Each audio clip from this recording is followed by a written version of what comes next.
suite du coup de la dernière question et du coup des moments de montée de libido, des baisses de libido, je voudrais qu'on fasse un petit tour sur le lien entre la libido et les cycles féminins. Si tu veux bien. Yes, les cycles menstruels. Oui, alors les cycles menstruels, alors ce qu'on fait aussi là, c'est pareil, c'est une généralité, mais faut vraiment voir au cas par cas parce que c'est pas une réalité pour tout le monde.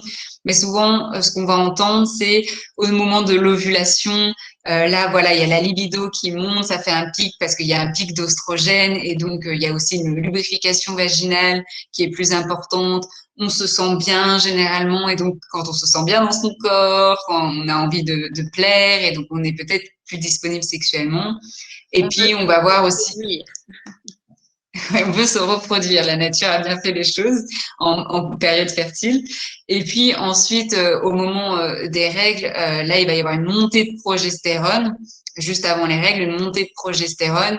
Et la progestérone, c'est anti-libido et donc on va avoir moins de désir sexuel. Mais ça, c'est ce qu'on entend souvent. La réalité, elle est des fois tout autre. Il y a des personnes qui ont très envie au moment des règles parce qu'il y a cet afflux de sang dans les organes génitaux, il y a une excitation, il y a une sensibilité plus accrue qui peut être du coup plaisante. Et si c'est plaisant, bah, on a du désir, on a envie de reproduire ces expériences. Pour d'autres, ça va être peut-être juste après les règles, parce que peut-être on n'a pas eu de rapport sexuel pendant les 5, une semaine, 5, 7 jours de règles et du coup, bah, on a cette envie de se rattraper. Ce qui, pour vous, en tout cas, ce que je conseille aux patientes, c'est de venir suivre un petit peu le cycle menstruel.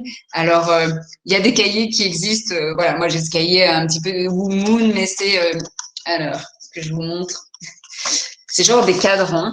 Je sais pas si vous voyez, un cadran comme ça qui se divise en 4 parties. La première partie, on commence donc le premier jour de ces règles. Donc, c'est la période menstruelle. Et puis, on va noter, donc, il y a la période des règles, puis il y a la période avant l'ovulation, et puis la période ovulatoire, là où il y a l'ovulation, et puis juste avant les règles prémenstruelles. Et en fait, ça va être chaque jour, jour 1, donc là où il y a les règles, chaque jour de décrire comment on se sent dans son corps. Voilà, je suis irritée, ou je me sens en pleine forme, je suis super productive, ou en fait j'ai passé la journée sur le canapé, j'ai vraiment envie de sexe, ou j'ai eu plein de fantasmes, ou j'ai eu un orgasme dans mon rêve, ou j'ai vraiment, en fait, de noter chaque jour par rapport à son cycle menstruel comment on se sent et de le faire au fur et à mesure des cycles et des mois, ça permet des fois pour certaines personnes de voir un certain schéma, pattern ou de se dire, bah, en fait là au jour 10 de mon cycle je me rends compte que je suis super productive et qu'en plus, j'ai plein de désirs sexuels. Donc, c'est intéressant aux personnes de le faire juste déjà par curiosité pour mieux se connaître et du coup, bah, pour aussi normaliser aussi ce désir. On va se rendre compte que, OK, il peut fluctuer et des fois, ça peut être en lien avec mon cycle menstruel ou pas du tout. Ok. C'est vrai qu'on a. Enfin, là, c'est quelque chose qui arrive, on en entend de plus en plus parler et qui peut-être va devenir de plus en plus démocratisé. Mais écouter son cycle, c'est quelque chose qui ne se faisait pas avant. Alors, je pense que ça se faisait aussi avant, peut-être même Avant la avant peut-être contraception. l'explosion. Voilà, avant la contraception, pour venir justement réguler sa fertilité, où on regarde la glaire cervicale, on prend sa température. Donc, on était en tout cas à l'écoute de ces signaux-là. Je sais pas après si on était à l'écoute de est-ce que j'ai envie sexuellement, est-ce que je suis productive, mais en tout cas, on avait je pense, une meilleure connaissance des fois de son corps par rapport à ça.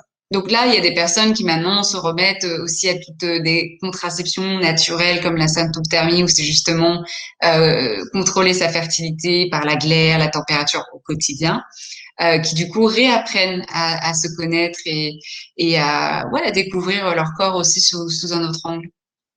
Ok, bah, c'est intéressant. J'ai hâte de voir un C'est petit peu passionnant. la suite de ces épisodes du cycle menstruel. Euh, Ben, du coup, si on est à l'écoute de son cycle menstruel, on peut savoir quand est-ce qu'on peut avoir des bébés. Ou si on ne sait pas trop l'écouter, finalement, on se retrouve parfois avec des bébés. Et donc, du coup, j'en profite pour ça. Et on n'est pas seul là-dedans aussi, hein. Oui. On ne fait pas des bébés toute seule, il y a toujours un partenaire. Donc, on peut penser la charge contraceptive parce que c'est une charge avec le partenaire. Bien sûr, bien sûr.